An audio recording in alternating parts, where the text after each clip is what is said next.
bahwasanya di Langsa hari ini terjadi peningkatan kasus COVID. Ya.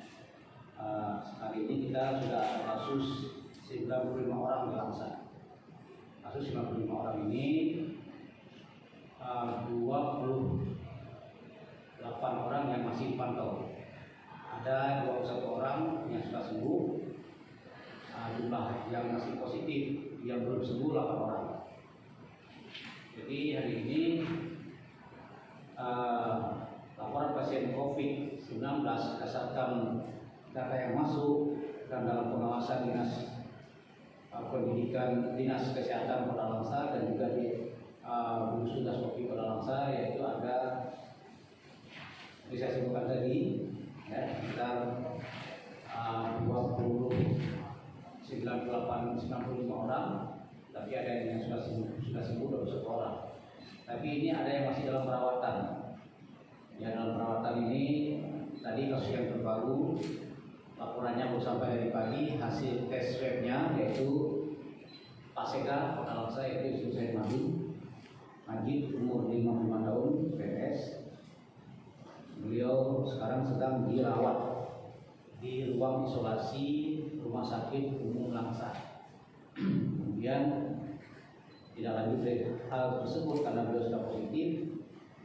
Ini keluarga tersebut termasuk lingkungan kerja beliau itu semua akan kita tracking dan kemudian akan kita rapid. Apabila dari hasil rapid tersebut ada reaktif akan ditingkatkan menjadi swab. Di dalam hal ini ada juga pasien-pasien lain yang saya sebutkan tadi. Ada namanya Jasman, 61 tahun, jelas swasta. Kemudian ada RS, ya, ibu rumah tangga. Kemudian ada SB dari Merandi. Juga ada umur 45 tahun ini. Ada juga dokter, ya, salah seorang dokter SN, PNS, tinggal di Merandi. Kemudian Agus Kumala. Ini juga ibu rumah tangga, ada juga Punggang, juga ada DS, Lampase, ibu rumah tangga. Kemudian ada Awi, Debunom, 50 tahun. Kemudian ada AR, SI, PNS, 42 tahun. Kemudian SD, 50 tahun, PNS. Kemudian SR, PNS. Dan juga ada SI 49 tahun, PNS juga. Ada IA, PNS 4 tahun. Kemudian ada AF, PNS juga. Kemudian ada NS, honorer, LF, honorer. Jadi mereka ini semua dalam pengawasan kita. PNS dalam pengawasan kita. Jadi pasca meningkatnya angka COVID-19 di Kota Langsa ini, untuk mencegah ini semua supaya tidak terus menyebar di Kota Langsa ini, kami sangat berharap peran serta dari warga Langsa, masyarakatnya, dalam rangka memutus mata rantai COVID ini.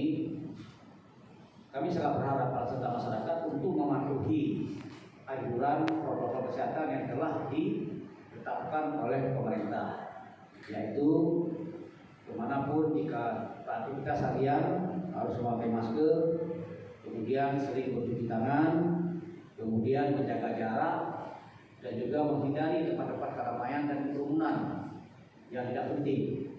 Ya, lakukan aktivitas seperti biasa, cuman harus mengikuti protokol kesehatan seperti yang telah diajukan oleh pemerintah.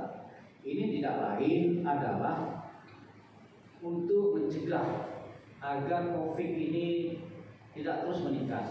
Hari ini kita melihat bersama, hari ke hari COVID ini terus naik meningkat tajam. Tanpa peran serta masyarakat dan kesadaran masyarakat semua, COVID ini susah untuk kita tekan, karena COVID ini tertular dari manusia yang satu ke manusia yang lain. Ya, ini mohon kami sampaikan sekali lagi, warga Langsa untuk taat dan patuh kepada anjuran pemerintah. Jalani kehidupan sesuai dengan protokol COVID yang telah ditetapkan oleh pemerintah. Untuk sama-sama kita menjaga diri kita keluarga kita, teman kita, dan juga orang-orang lain yang kita sayangi. Kita tidak tahu siapa di antara kita yang telah membawa virus ini, karena ada juga orang-orang yang punya imunitas tubuhnya kuat, dia tidak ada gejala apapun, tapi dia sudah membawa virus tersebut. Kita tidak tahu hal tersebut. Dia mungkin teman kita, sahabat kita sudah berteman, bergaul sama dia. Karena dia punya imunitas tubuhnya kuat, dia tidak masalah. Nah, tapi dia telah menularkan pada yang lain. Jadi ini mohon kerjasamanya semua masyarakat Kota Langsa, ya, untuk mematuhi segala aturan pemerintah. Dan apabila di Kota Langsa ini terus meningkat tajam, ya, ini mungkin pemerintah harus mengambil sikap yang lebih keras terhadap protokol COVID ini. Tapi hari ini kita Kota Langsa sedang menunggu ya pergub dari turunan pergub itu. Apabila pergub itu sudah ada nantinya, mungkin kita itu semua berlaku sesuai dengan aturan yang ada. Ya, demikian yang saya sampaikan. Terima kasih. Assalamualaikum warahmatullahi wabarakatuh. Mungkin dari nasihat ada mau sampaikan, silakan.